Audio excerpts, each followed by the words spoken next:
এজন্য ছেলেরা মানুষের বেডি চাইয়া মোবাইল টিপ্পা আর এই চুল পিছনের দিকে ফিরাইয়া খুব চালাক মনে করি। এটার মধ্যে চালাকির কিচ্ছু নাই, খারাইয়া মুতার মধ্যে চালাকির কিচ্ছু নেই, বরং এটা কুত্তার জিন্দিগি। আর কুত্তার জিন্দিগি কোনো ভদ্র মানুষের পরিচয় হইতে পারে না। যে প্রস্রাব করে পানি নেয় না, তার সরাসরি পেশাব করে যে ঢিলা কুলুপ পানি নেয় না, তার দৃষ্টান্ত হুবহু কুকুর।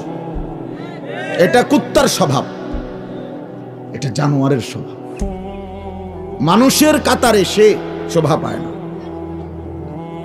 তাকে মানুষের কাতারে দাঁড় করানো, মানুষের সমাজে দাঁড় করানো উচিত না।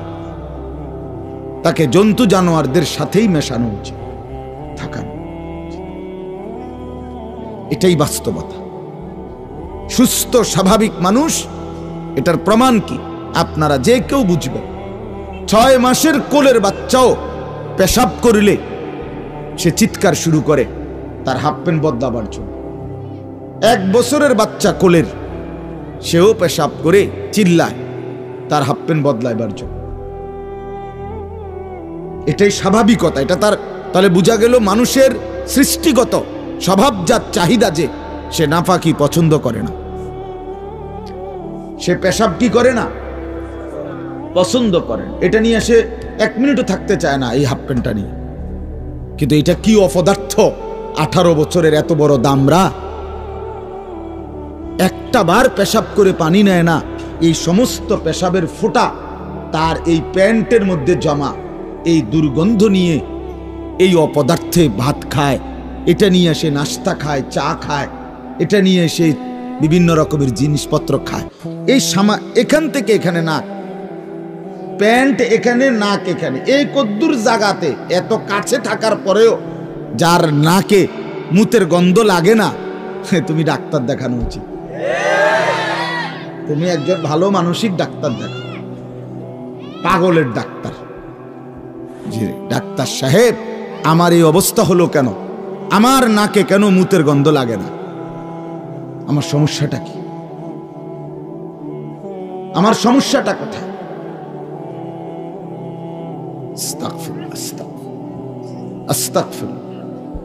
এই জন্য আমি বললাম, বাপ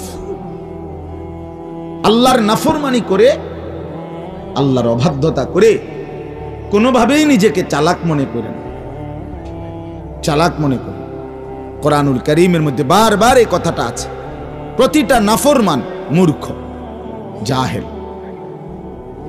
ইমাম ইবনে কাসির রাহমাতুল্লাহি আলাইহি বলেন, কুল্লু মান আসাল্লাহ ফাহুয়া জাহেল।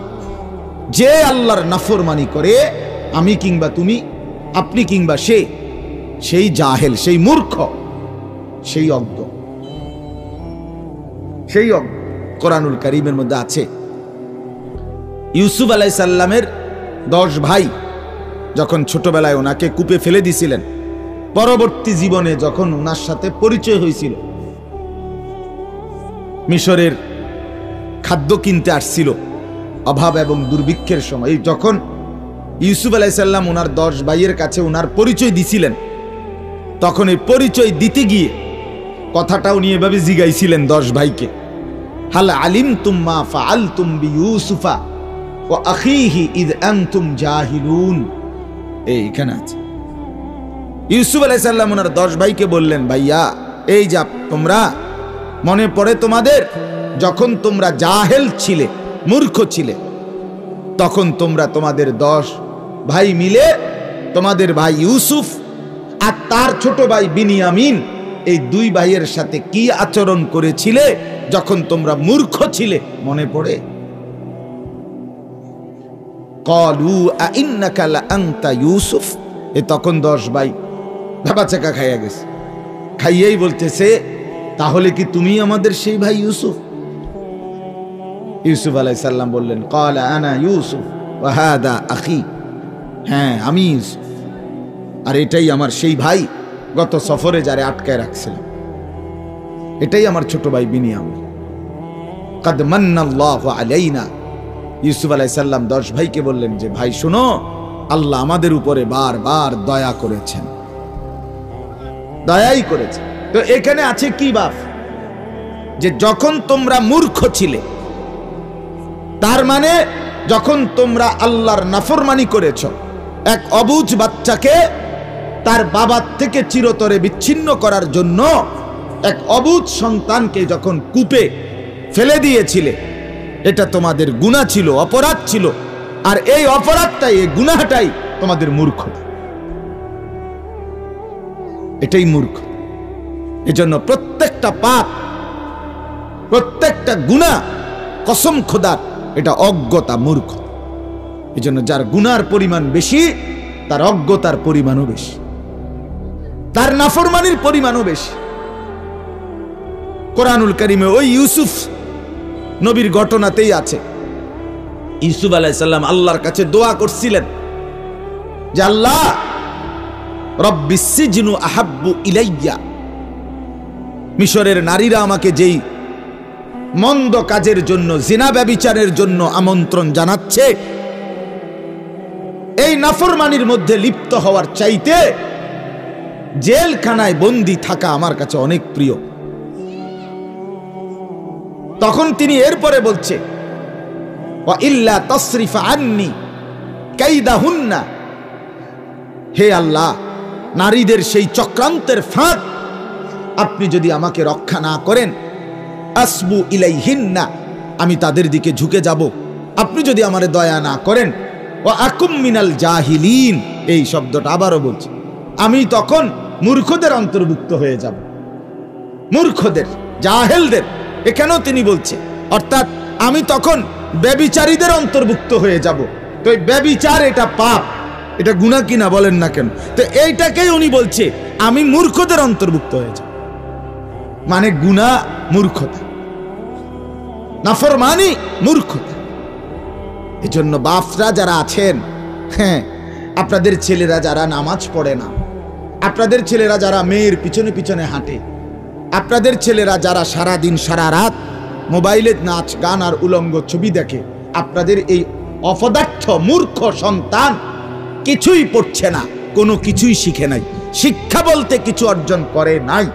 ওই বাংলা, অঙ্ক, ইংরেজি, পদার্থ জীববিজ্ঞানের যেই বইগুলো পড়ছে, এগুলো দুনিয়ার কিছু চাকরি, ব্যবসা, ভাত মাছ খাওয়ার জন্য, এগুলো এটি না ফইরেও বহু কোটি মানুষ প্রতিনিয়ত খাইতেও আছে, ভোগও করতে আছে। বুঝেন নাই? এটাই বাস্তবতা। এগুলো এমনিই অর্জন হয়। ভাত মাছ চাল ডাল, ইট বালু সিমেন্ট, টাইলস বিল্ডিং, স্ত্রী ছেলে মেয়ে, বাজার সদাই, খাট পালং সোফা, ফার্নিচার, ক্ষমতা, পদ পদবি, নেতাগিরি, এই সব কিছু একটাও নাই এরকম। একবারে নেতা বলতেন যাই বলেন দুনিয়ার, এগুলো মূর্খ বকলম, নাম দস্তখত করতে জানে না, টিপসই দেয়, এরকম মূর্খ মানুষও অগণিত অর্জন করছে প্রতিনিয়ত আমাদের চোখের সামনে। আমাদের প্রত্যেকের জানা শোনার ভিতরে দুনিয়ার এমন অসংখ্য মানুষ আছে যাদের কোনো অক্ষর জ্ঞানও নাই, কিন্তু দুনিয়া ব্যাপক সম্পদের, অর্থবিত্তের, ক্ষমতার মালিক আছে না এমন? তাহলে তুমি আলগা কি পড়লা? তোমারে কি আশা দিয়া পড়াইলো এতটি বই? কিরে দোস্ত, এই ছেলেরা বলো না কেন, তোমারে কি জন্য পড়াইছে? তাহলে তোমারে যে বাংলা প্রথম পত্র, দ্বিতীয় পত্র, ইংরেজি ফার্স্ট পার্ট, সেকেন্ড পার্ট, তোমারে এতটি বই পড়াইলো কেন? পদার্থ বিজ্ঞান, জীববিজ্ঞান, রসায়ন বিজ্ঞান, উচ্চতর গণিত, তথ্য যোগাযোগ প্রযুক্তি, সামাজিক বিজ্ঞান, ইতিহাস, আরো কত কি, এত কিছু তাহলে তোমারে পড়াইলো কেন? কি বানানোর জন্য? কি বানানোর জন্য? যদি বলে মানুষ বানানোর জন্য, তো মানুষ হইলা কই? তুমি তো সেজদাই দাও না। যদি বলো না আমাকে মানুষ বানানোর জন্য আমার বাবা মা পড়ালেখা করেছে, তো তুমি এইরকম বিকৃত চুল রাখলা কেন? যদি বলো মানুষ বানাইছে, তাইলে নারী ছাড়া, মোবাইলের অশ্লীল দৃশ্য ছাড়া তোমার রাত কাটে না কেন? তুমি কি অমানুষ হইলা? মানুষ হইলা কেমনে বেটা? মানুষ হইলা কেমন? ঠিক বলার মুহতাজ না আমি, ঠিকের জন্য অপেক্ষায়ও নাই আমি। ফেরিওয়ালা বলেই যায়, আমরা ফেরিওয়ালা, গুরুত্ব দিলেও বলে যাই, গুরুত্ব না দিলেও বলে যাই, কোনো অসুবিধা নেই। কেউ পাত্তা দিল না, কিচ্ছু হইতো না। আমার রাতও ভোর হবে, নাফরমানের রাতও ভোর হবে। কথা বলে না তো আর অসুবিধা কি? টেনশনের কি আছে? টেনশনের কি আছে? এজন্য বন্ধু আমার, ছেলেরা আমার, বাবারা আমার, ভাবা উচিত দোস্ত, ভাবা উচিত কোন দিকে যাচ্ছ, কোথায় যাচ্ছ। মানুষ হচ্ছ না, জানোয়ার হচ্ছ, এটা তো বোঝা উচিত। কোরআনুল কারীমে আল্লাহ তাআলা মানুষকে জানোয়ার বলছেন, বলছেন কিনা? কথা বলেন না কেন? হ্যাঁ, উলাইকা কাল আনআম, আল্লাহ বলছেন এরা মানুষ নয়, বরং এরা মানুষরূপী জানোয়ার। আল্লাহ বলছে ইনহুম ইল্লা কাল আনআম, তাদের পরিচয় আর কিছুই নয়, শুধুই জানোয়ার। কোরআনের আয়াত। তাহলে কোরআন বলছে কিছু মানুষ মানুষই হয়, কিছু মানুষ জানোয়ার হয়। তাহলে এটার পার্থক্য কি? কি হইলে মানুষ হয়, কি না হইলে জানোয়ার হয়? এটা শুধুই এই বৈষয়িক কয়টা বইয়ের পড়া না। মানুষ তখনই মানুষ হয় যখন বানানেওয়ালা চেনে, মনিবকে চেনে, সিজদাকে চেনে, গোলামি চেনে, আল্লাহ তাআলার বন্দিগি চেনে, নিজের কর্তব্য বুঝে, নিজের পথ চেনে, নিজের গন্তব্য চেনে। গন্তব্য চেনে।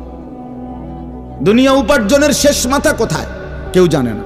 আপনি বলেন, এই যারাই আমরা দুনিয়া কামাই করতেছি, আপনার টার্গেট কদ্দূর? 3 তালা? কথা বলেন না।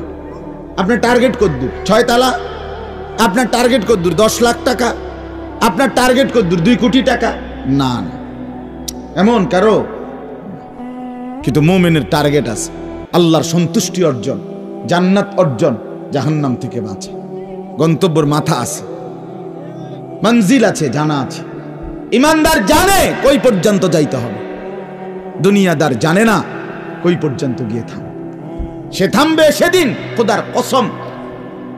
রাসূলুল্লাহ বলছে লা ইয়ামলাউ জাওফু ইবনু আদম ইল্লা তুরাব, দুনিয়া লোভী, সম্পদের লোভীর পেট ভরবে না কোনদিন ইল্লা তুরাব, ওই কবরের মাটিতে ঢুকা পর্যন্ত। কবর থামাবে, কবরের আগে থামবে না, কবরের মাটি তাকে থামাবে। এজন্য দোস্ত এটা বুঝা উচিত।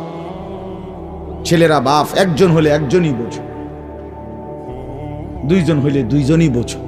সবাই সমান তালে বুঝবেন, আমরা এটা মাথায় রেখেই কথা বলি। সবাই সমান তালে গুরুত্ব দিবে না, এটা হিসাব কইরেই বলি, এটা আমরাও বুঝি। কিন্তু একজনই গুরুত্ব দাও, একজন ছেলেই ভাবুক, একজন পুরুষই ভাবুক যে আমার জিন্দেগি কোথায়। কোরআনুল কারীমের মধ্যে আল্লাহ তাআলা বলছেন এই কোরআন হুদাল লিন-নাস, মানুষের জন্য হেদায়েত। পৃথিবীর আর কোনো বই কোথাও নাই, কোন বাংলা, অঙ্ক, ইংরেজি, পদার্থ, জীববিজ্ঞান বইয়ে কথা নাই যে এটা মানুষের জীবন চলার পথ। না, এটা একটা বিষয়ভিত্তিক পড়া, ওইটা একটা বিষয়ভিত্তিক কি পড়া। কিন্তু কোরআন বলছে এটা বিষয়ভিত্তিক পড়া না, এটা গন্তব্য, এটা মঞ্জিল, এটা ঠিকানা, এটা জীবনের টার্গেট, এটা জীবন চলার রাস্তা, এটা আলো, এটা নূর, এটা বুশরা, এটা হেদায়েত, এটা রহমত, এটা সুসংবাদ, এটা অন্তর্দৃষ্টি সম্পন্ন জ্ঞান। আল্লাহ বলছে যালিকা হুদাল্লাহ ইয়াহদি বিহি মান ইয়াশা। রব্বুল আলামিন বলেন এই কোরআনই হলো আমি আল্লাহর হেদায়েত। ইয়াহদি বিহি মান ইয়াশা, রব্বুল আলামিন বলেন আমি এই কোরআন দ্বারাই যাকে মন চায় ইচ্ছে করি হেদায়েত দিয়ে থাকি। তাইলে হেদায়েত, পথ, গন্তব্য, রাস্তা আল্লাহ তাআলা বলেন শুধুই কেবল বিহি মানে বিল কোরআন, কোরআন দ্বারাই দিয়ে থাকেন, কোরআন দ্বারাই দিয়ে থাকেন। এজন্য দোস্ত ছেলেরা প্রত্যেককে বলি, বাবারা, এটা একটা উপজেলার গুরুত্বপূর্ণ জায়গা। এখানের আশেপাশের ঘরে যেই মারা আছেন, বোনেরা আছেন, এখানে বসে শুনতেছেন অথবা বাহিরে শুনতেছেন, আপনারা প্রত্যেকেই শহুরে মানুষ, বিবেকবান। আপনারা নিজেদেরকে প্রত্যেকেই শিক্ষিত মনে করেন, করে থাকেন, ঠিক আছে জি। তো এই জন্য বলেন এটা আপনি আপনাকে বুঝেন, আপনি শিক্ষিত, আপনি মূর্খ না। নিজেকেও ভাবেন, মানুষও মনে করে উনি একজন শিক্ষিত লোক। তো এই শিক্ষিত লোকে যদি এই কথাটা না বুঝে যে শিক্ষার উদ্দেশ্য কি, শিক্ষার উদ্দেশ্য কি? দেহ, মন, আত্মার উৎকর্ষ সাধন। হ্যাঁ, বডি, মাইন্ড এন্ড সোল, এই তিন জিনিসের উৎকর্ষ সাধন, এটাই হলো জ্ঞান। আত্মার উৎকর্ষ, দেহের উৎকর্ষ, মন মানসিকতার উৎকর্ষ। তো আমাদের সন্তানরা তো পরাজিত। মুসলমানের যেই বাচ্চাটা মুসলমানের ঘরে জন্ম নিয়ে নিজের ভোটার আইডি কার্ডে, পাসপোর্টে, জন্ম নিবন্ধন সনদে, সর্ব জায়গায় সে কিংবা তার অভিভাবক পিতা মাতা নিজ হাতে লিখে দিল ধর্মের নাম ইসলাম, অথচ তার চেহারার আপাদ মস্তকের মধ্যে ইসলামের কোনো নমুনা নাই। তুমি কেমনে এই পরিচয় দিলা আর কেমনে এই লেবাস গ্রহণ করলে? এর চাইতে বড় প্রহসন, এর চাইতে বড় দ্বিমুখী আচরণ, এর চাইতে নির্লজ্জতা, মুনাফিকি আর কি হইতে? এর চাইতে বড় দ্বিমুখী। আমি নিজের হাতে লিখলাম আমার ধর্ম ইসলাম, অথচ আমার চুল বলে না আমি মুসলমান, অথচ আমার চেহারা বলে না আমি মুসলমান, আমার সারাদিনের চলাফেরা বলে না আমি মুসলমান, আমার এক ওয়াক্ত নামাজ পড়তে মন চায় না, পড়ি না, অথচ আমি পরিচয় দেই আমি মুসলমান। এর চাইতে বড় অসভ্যতা আর কি হইতে পারে? এর চাইতে নিকৃষ্ট মানসিকতা, দ্বিমুখী, এর চাইতে বড় নেফাকি, মুনাফিকি আর কি হইতে পারে? কি হইতে পারে বলেন? বলেন।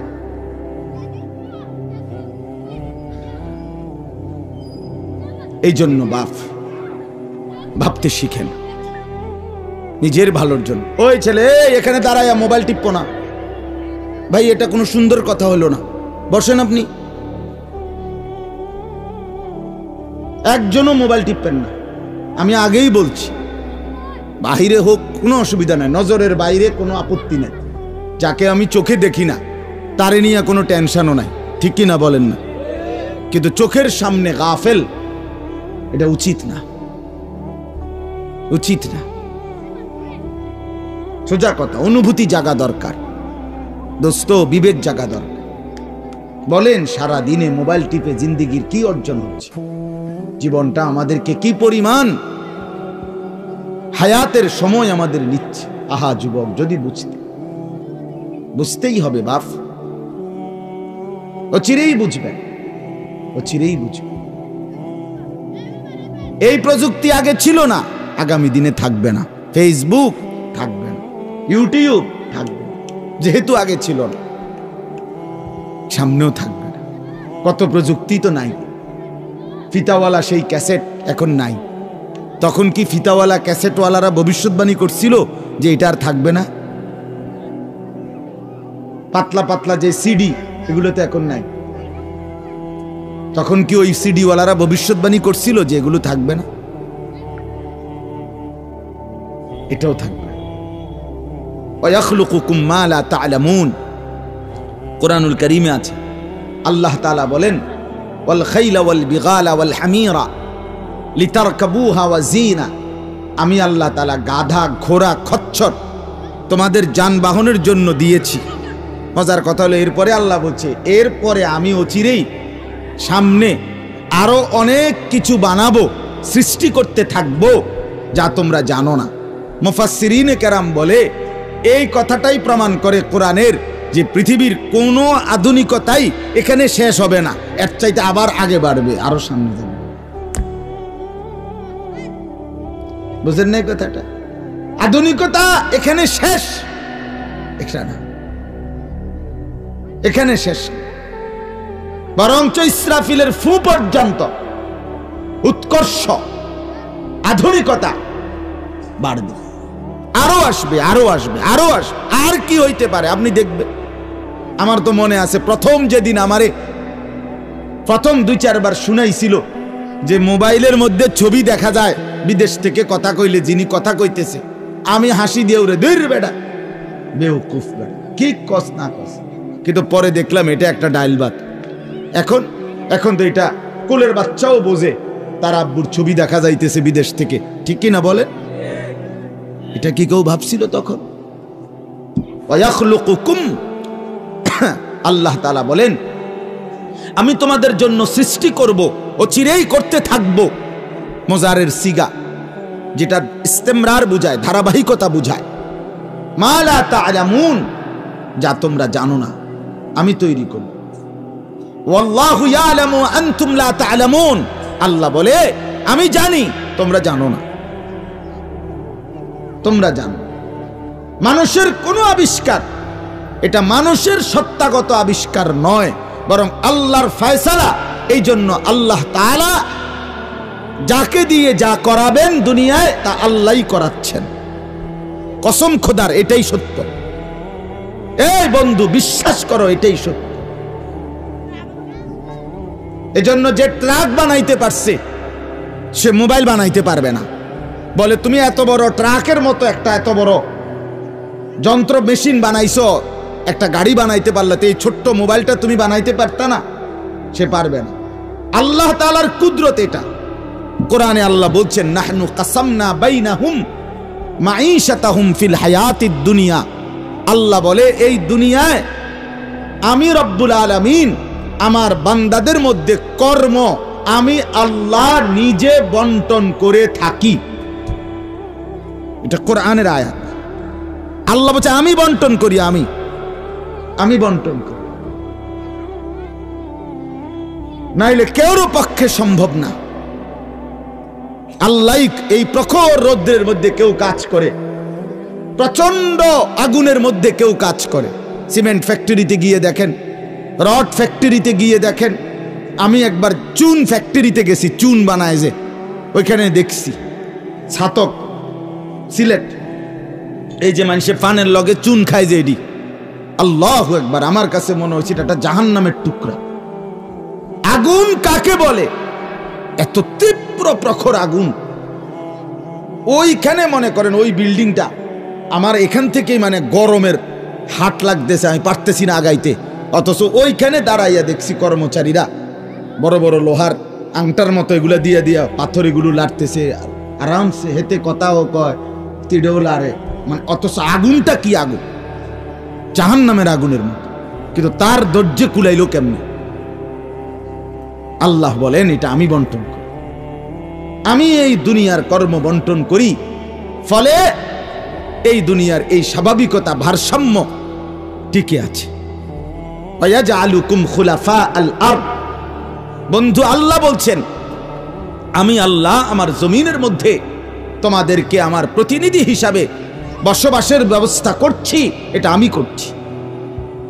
আপনি শুধু একটা বার বলেন, একটা লোক এখানে এই যারা মনোযোগ দিয়ে শুনতেছেন, আপনি বলেন একজন চেয়ারম্যানকে বলুক, এই চেয়ারম্যান সাহেবরা এনে বসাইয়া, মনে করেন একটা ইউনিয়ন যে আপনার এখানে মোট 4000 ভোটারের ভোটে আপনি নির্বাচিত হইছেন, ধরে নিলাম এই 4000 ভোটারের মধ্যে এই ইউনিয়নে মানুষের প্রয়োজনীয় যে কাজগুলো এগুলো আপনি বন্টন করে দিবেন।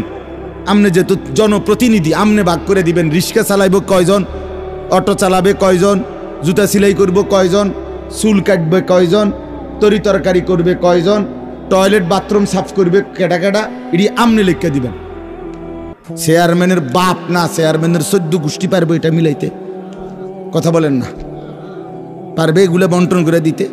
যারে প্রথম বলবো যে তুমি রিক্সাটা চালাইবা, তে কব কি আমি কি ভোট অর্ধেক নিয়ে দিছি? আপনি প্রথম রিক্সাটাই আমারে দিলেন, আপনি কি কমপক্ষে প্রাইভেট কার্ডটাও দেখলেন না? বলবে কি না বলেন না? সম্ভব? এটা সম্ভব। সুবহানাল্লাহ। নাহনু কাসামনা বাইনাহুম মাঈশাতাহুম ফিল হায়াতিদ দুনিয়া, রব্বুল আলামিন বলেন দুনিয়ার হায়াতে আমার প্রতিটা বান্দার কর্মের বন্টন আমি করে থাকি। ওয়ারাফানা বা'দাহুম ফাওকা বা'দিন, এরপরে আজীব কথা আল্লাহ বলেন আমি রব্বুল আলামিন আমার বান্দাদের মধ্যে এই দুনিয়ায় একদল আরেক দল, একজন আরেকজনের উপরে মর্যাদাবান করে থাকি। ফলে লিয়াত্তাখিযা বা'দুহুম বা'দান সুখরিয়া, ফলে আমার বান্দারা একে অপর থেকে নিজেদের প্রয়োজনীয় কাজগুলো আদায় করতে পারে। সুবহানাল্লাহ। আল্লাহ বলেন আমি মাথায় ঢুকাইছি, তুই রিক্সা চালা, এই প্যাসেঞ্জার তোর সিটের উপরে বসে সে বসে থাকবে, তুই চালাবি। আল্লাহ বলেন এটা এই যে একজন দুইজনই মানুষ, এটাও মানুষ ওইটাও মানুষ। এই লোকটা প্রতিটা প্যাডেল মানে রিক্সা ঘুরাচ্ছে, তার ঘাম বাইয়া পড়তেছে, আত্মে বেটা জমিদারের মতো সে এডার মধ্যে ফোমের এডার মধ্যে সিটটার মধ্যে বইয়া মোবাইলে কথা কয়, ঠ্যাং দুইটা আলগি দিয়া, কিরে বেটা কি তারে।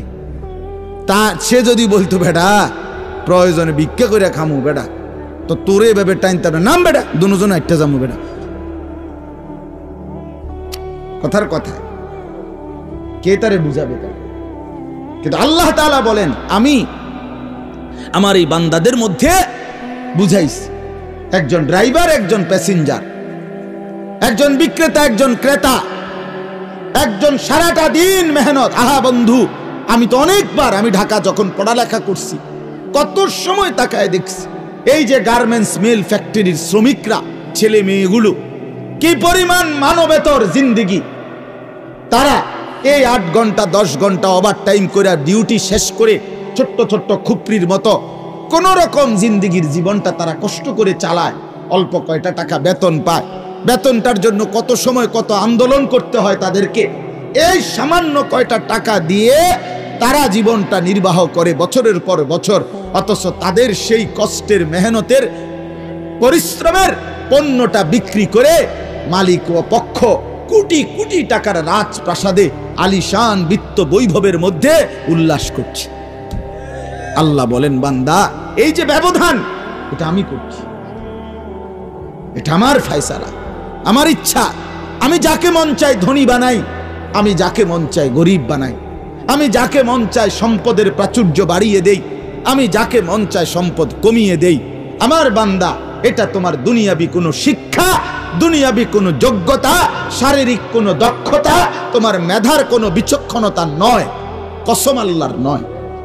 যুবক প্রতারিত হইও না বন্ধু, প্রতারিত হইও না।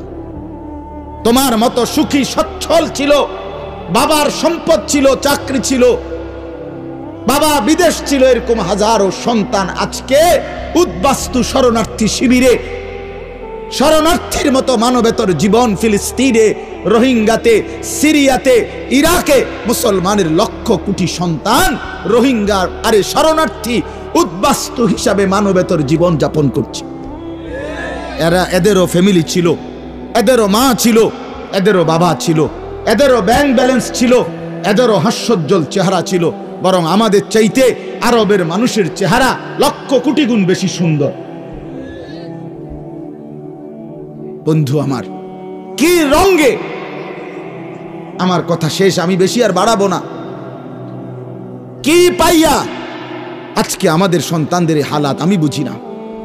আরে বন্ধু কি গুপ্তধন পাইয়া গেলা, কোন জমিদারি পাইয়া গেলা, যে জমিদারির কারণে আল্লাহকে এভাবে ভুলে গেলা?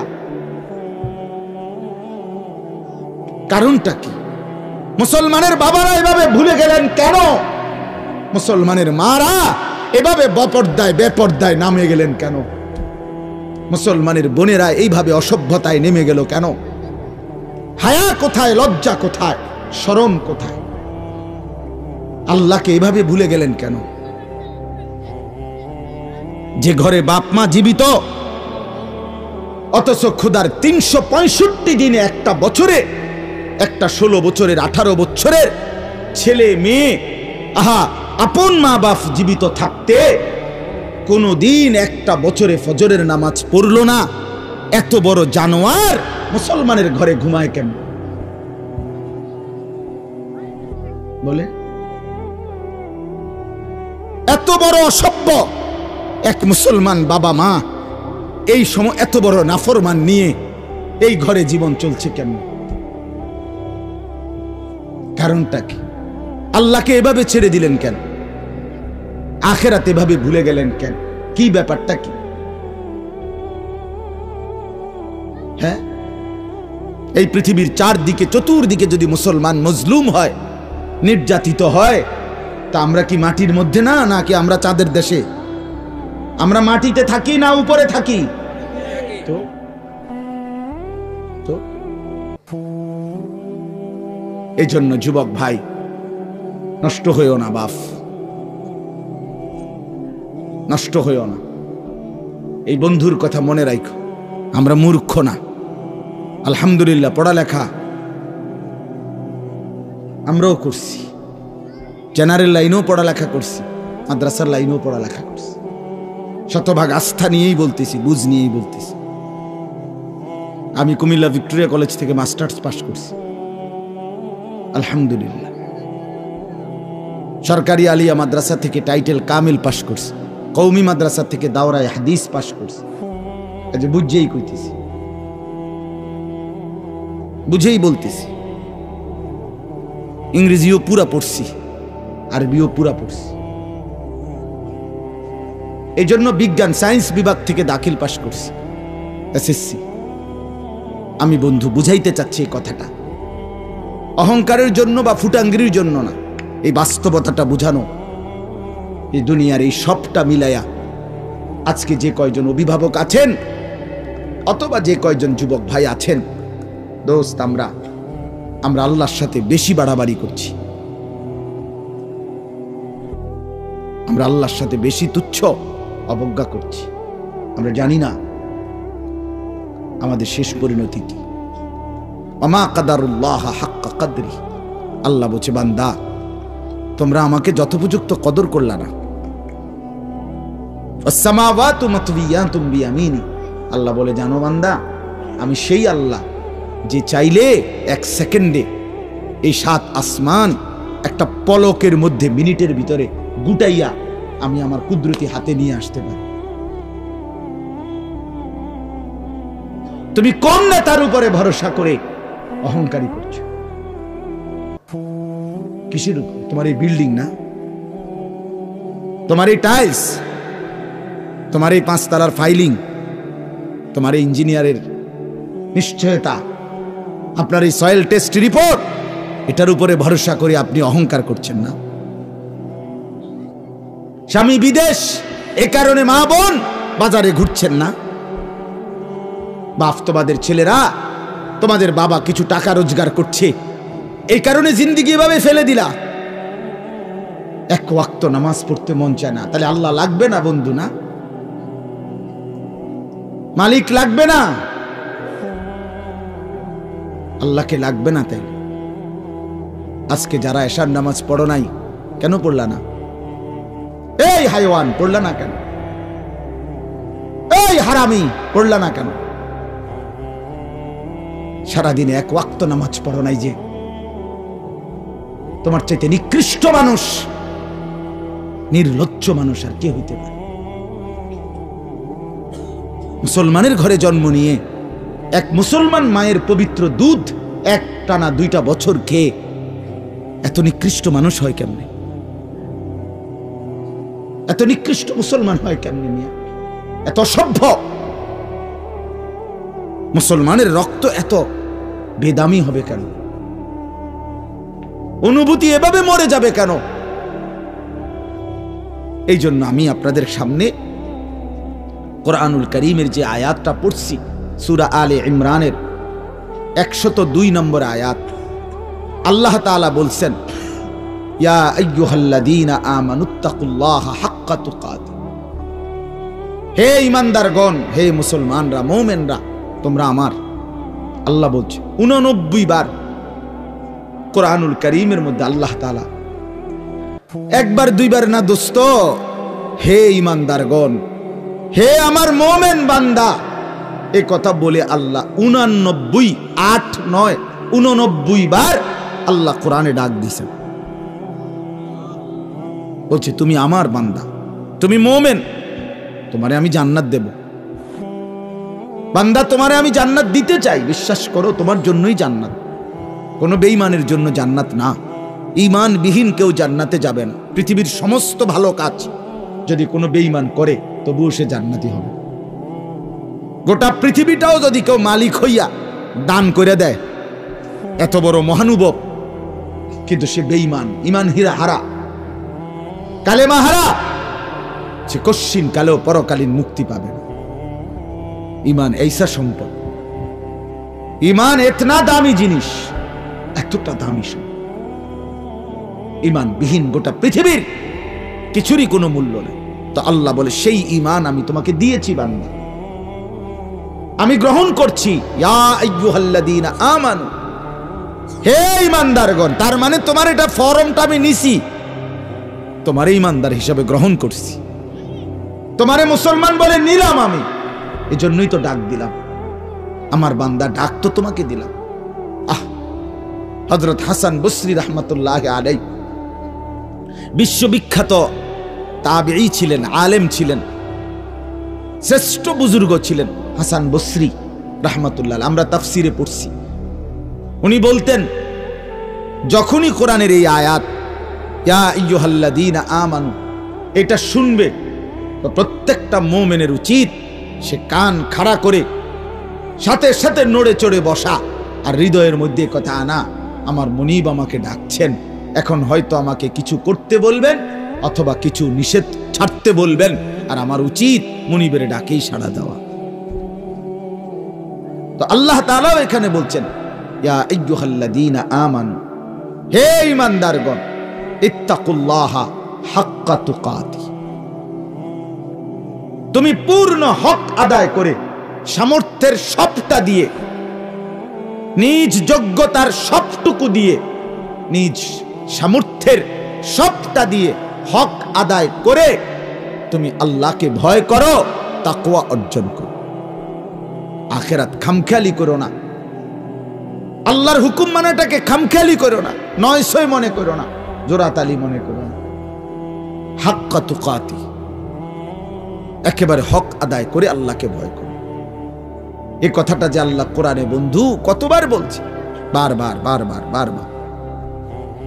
ইয়া আইয়ুহাল্লাযীনা আমানুত্তাকুল্লাহা ওয়া কুলু কাওলান সাদীদা, এই যে আল্লাহ বলছে ইয়া আইয়ুহাল্লাযীনা আমানুত্তাকুল্লাহা ওয়া কুনু মা'আস সাদিকিন, এই যে আল্লাহ বলছে ইয়া আইয়ুহাল্লাযীনা আমানুত্তাকুল্লাহা ওয়াল তানজুর নাফসুম মা কদ্দামাত লিগাদ ওয়াত্তাকুল্লাহ, এই যে আল্লাহ বলছে ইয়া আইয়ুহান নাসুত্তাকু রাব্বাকুম আল্লাযী খালাকাকুম মিন নাফসিন ওয়াহিদা, এই যে আল্লাহ বলছে ইয়া আইয়ুহান নাসুত্তাকু রাব্বাকুম ইন্না জালজালাতাস সাআতি শাইউন আযীম, এই যে আল্লাহ বলছেন বারবার বারবার বারবার। আল্লাহ বলছে হে ঈমানদার মুমিন বান্দা আমার, তুমি অন্যদের মতো না, তুমি হিন্দু না, তুমি বৌদ্ধ না, তুমি ইহুদি না, তুমি খ্রিস্টান না, তুমি নাস্তিক না, তুমি মুরতাদ না, তুমি বেঈমান না, তুমি আমার মুমিন বান্দা, তুমি আমার ঈমানদার বান্দা। তুমি আর 10 জনের মতো না। ভাত আমি সবাইকে খাওয়াবো, সেজদার তৌফিক আমি সবাইকে দেব না। বউ বাচ্চা, স্ত্রী সন্তান, সংসার, বাড়ি গাড়ি, ক্ষমতা, এটা তো আমি আল্লাহ বেঈমানকেও দিচ্ছি, বেশি দিচ্ছি। কিন্তু আল্লাহ বলেন মুমিন তোমাকে আমি জান্নাত দেব, জান্নাত, জান্নাত দেব, জান্নাত দেব। ঈমানদার জান্নাত এক পলক দেখবে। হাদিসের মধ্যে আছে আল্লাহর নবী সাল্লাল্লাহু আলাইহি ওয়াসাল্লাম বলেন পুরাটা হায়াত যেই বান্দা, যেই মুমিন দুঃখ কষ্ট আর যন্ত্রণায় কাটাইছে, কোনোদিন 1 সেকেন্ডের জন্য সুখ পায় নাই, কিন্তু 1 মুহূর্তের জন্য আল্লাহর নাফরমানি করে নাই, খোদার কসম আল্লাহর নবী বলেন বন্ধু হাসরের ময়দানে আল্লাহ তার সেই অনুগত বান্দাকে, হুকুম মাননেওয়ালা মুমিন, যে কোনোদিন সুখ পায় নাই, দুনিয়ায় আনন্দ পায় নাই, দুঃখ আর যন্ত্রণা। আমার একজন নিকটাত্মীয় আছে আমার এই হায়াতে, আমার ঘনিষ্ঠ আপনজন। আমার এই হায়াতে, আমার এই 20-25 বছরের ভিতরে আমি কোনোদিন তার সুখের কথা খুব কমই শুনছি। যখনই শুনছি উনি বিপদেই আছে, কোনো না বড় সড় মুসিবতে, একটার পর একটা তার বিপদ লেগেই আছে। বিপদ যেন তারে ছাড়ে না, মুসিবত যেন তার। আমি তার জন্য নিজে উমরা করছি, কত সময় কত দোয়া আমার সেই আপনজনের জন্য আমি করি। কিন্তু আমার কাছে মনে হয় আমার মালিকের ফয়সালা এটা, যে মুসিবত তাকে ছাড়ে না, বিপদ তাকে ছাড়ে না। আল্লাহর নবী সাল্লাল্লাহু আলাইহি ওয়াসাল্লাম বলেন, এই প্রচন্ড মুসিবতের ভিতরেও আমার হুকুমটা মেনে যে আখিরাতে গেল, আল্লাহ তাআলা ফেরেশতাকে বলবে, আমার এই বান্দাকে জান্নাতের চারদিকটা একবার ঘুরাইয়া জান্নাতের দরজা বরাবর একটু দাঁড় করাইয়া আবার নিয়ে আসো। কসম আল্লাহর, এটা হাদিস। ওই জীবনভর দুঃখ কষ্টে আল্লাহর হুকুম মেনে গেছে, সেই লোকটাকে চারদিকে ঘুরাইয়া জান্নাতের দরজার কাছে 1 মিনিটের জন্য ফেরেশতা দাঁড় করাবে। জান্নাতের একটা মিষ্টি বাতাস 1 সেকেন্ডের জন্য তার কলিজাটার মধ্যে এসে লাগবে ভিতর থেকে। এইবার লোকটাকে আল্লাহ রসুল বলেন, আল্লাহর সামনে যখন আনা হবে, আল্লাহ তাআলা জিজ্ঞেস করবে, আমার বান্দা জীবনটা বুঝি দুঃখ আর কষ্টেই কাটাইছো না? কসম আল্লাহর হাদিসে আছে, ওই বান্দা বলবে, মাওলা বলেন কি মাওলা, জীবনে দুঃখ কি জিনিস আমি তো কখনোই দেখি নাই। আল্লাহর কসম, রসুল বলছে, মুমিন ওই 1 সেকেন্ডের জান্নাতের বাতাস তার 70 বছরের দুঃখ ভুলায় দেবে, মুসিবত ভুলায়। এজন্য বন্ধু চালাক মনে করেন না, সিটার বাটপার যারা, হ্যাঁ আমনে চালাক, আমরা বেকুব জি না, আমরা ভাত খাইয়া বড় হইছি। আমি বন ফানি চা দিয়া ভিজাইয়া বড় খাইয়া বড় হইছি না। যুবক তোমরা যারা নামাজ পড়ো না, আর সারাদিন নারীর ছবি আর নর্তকীর নাচ গান আর এই ফালতু জিন্দিগি, সমবয়সীদের সাথে আড্ডার মাস্তানি আর এই সদর বদর, তুমি চালাক বেটা। হ্যাঁ আমি বেওকুফ। কেন বেওকুফ হবো আমি? তুমি যা খাইয়া বড় হইছ, আমি তো তা খাইয়াই বড় হইছি। এই মাটি আলো বাতাসে যদি তুমি বড় হও, তো আমি কি মাটির তলে বড় হইছি নি? বুঝবো না কেন? বুঝি না কেন? কি বেশি বুঝ জ্বালাইছো তুমি? আপনারা যারা সুদ খান, ঘুষ খান, হারাম খান, আপনাদের যাদের অবৈধ উপার্জন, আপনাদের যাদের স্ত্রী বেপর্দা, আপনাদের যাদের মেয়ে বেপর্দা, আপনাদের যাদের ঘরে রঙিন টেলিভিশনে নাচ গান নর্তকীর ছবি সারা বছরের পর বছর চলে, আপনারা মোটেই চালাক না, আপনারা বেওকুফ, আপনাদের ফ্যামিলিও বেওকুফ। মিয়া আহাম্মক, মিয়া আপনি ধরা খাইছেন, মিয়া হেরে গেছেন, মিয়া হেরে গেছেন, জীবনের কাছে হেরে গেছেন, আখিরাতের সামনে হেরে গেছেন, কবরের সামনে হেরে গেছেন। আপনি সামান্য দুনিয়ার লেগা, অথচ এই দুনিয়া নেককাররাও ভোগ করে কিনা বলেন না কেন? নামাজ পড়লে ফাঙ্গাস মাছের যে স্বাদ, বেনামাজিরও এই স্বাদ।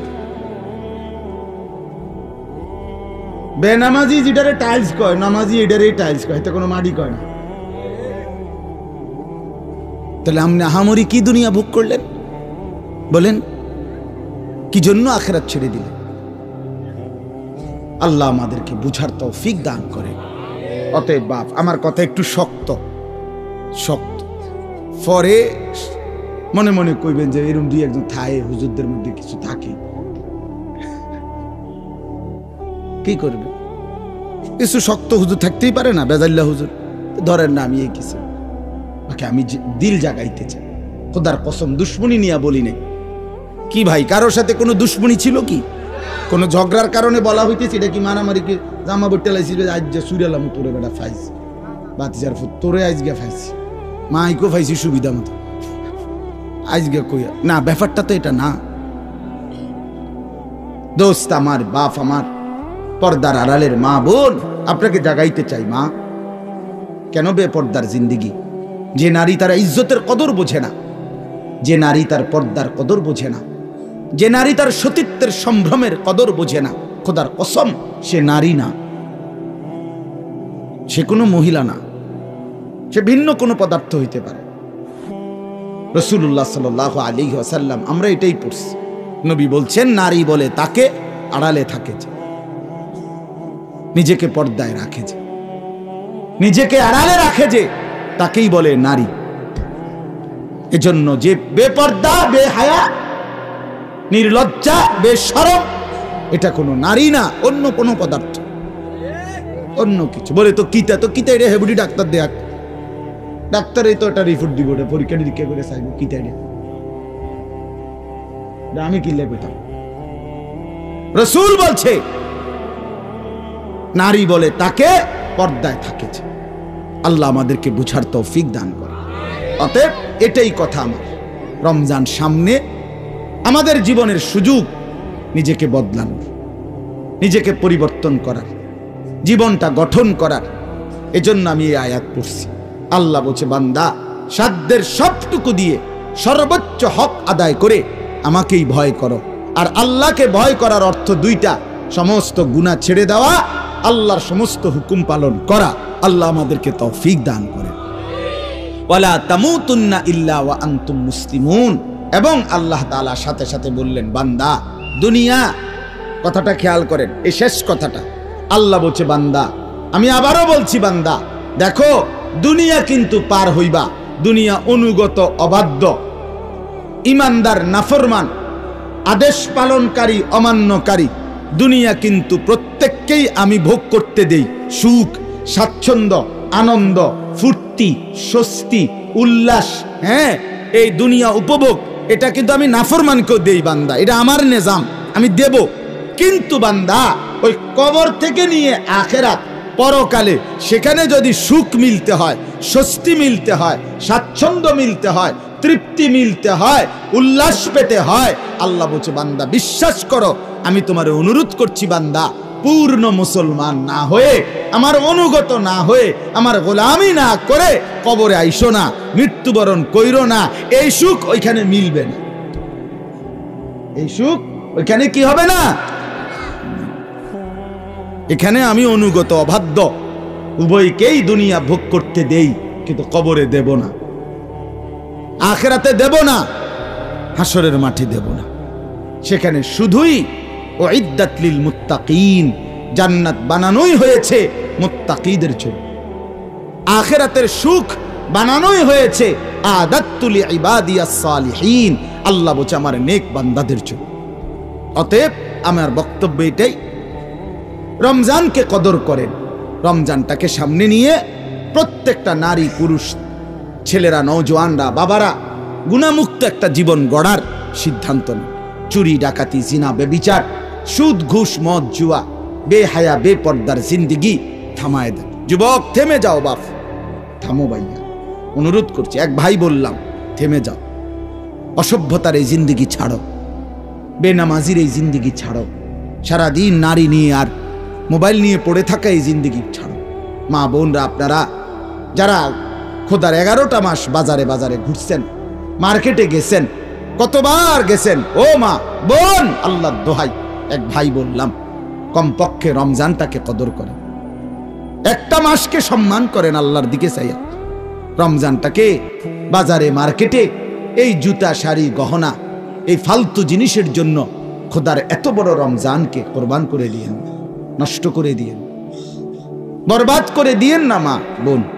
এটা অনেক বড় সীমা লঙ্ঘন, অনেক বড় সীমা লঙ্ঘন। আল্লাহ তাআলা বলছেন বান্দা আমি এত বেশি সুযোগ দিছিলাম রমজানে, রহমত, মাগফিরাত, নাজাতের, কোনো মূল্যায়ন করলা না। এজন্য রমজানের লাস্টে জিব্রাইল পাঠাইয়া নবীজিকে আল্লাহ জানায় দিছে, জিব্রাইল গাও বলে আসো আমার বন্ধুকে, যে বন্ধু আপনার যেই উম্মত এত বড় রমজান পেয়েও কদর করে নাই, গুনাহ মাফ করায় নাই, তার উপরে আমি আল্লাহর লানত। জিব্রাইল আয়েশা বলছে নবী আমি জিব্রাইলেরও লানত, নবীজি বলছে আমিন, জিব্রাইল আমি মুহাম্মদেরও লানত। তোর উরফে আল্লাহরও গজব, তোর উরফে ফেরেশতাদেরও লানত, তোর উপরে রাসূলুল্লাহরও লানত, অভিশাপ, অভিশাপ। এজন্য ইয়া বাগিয়াল খাইরে আকবিল ইয়া বাগিয়াশ শাররে আকসির, এই শেষ কথা।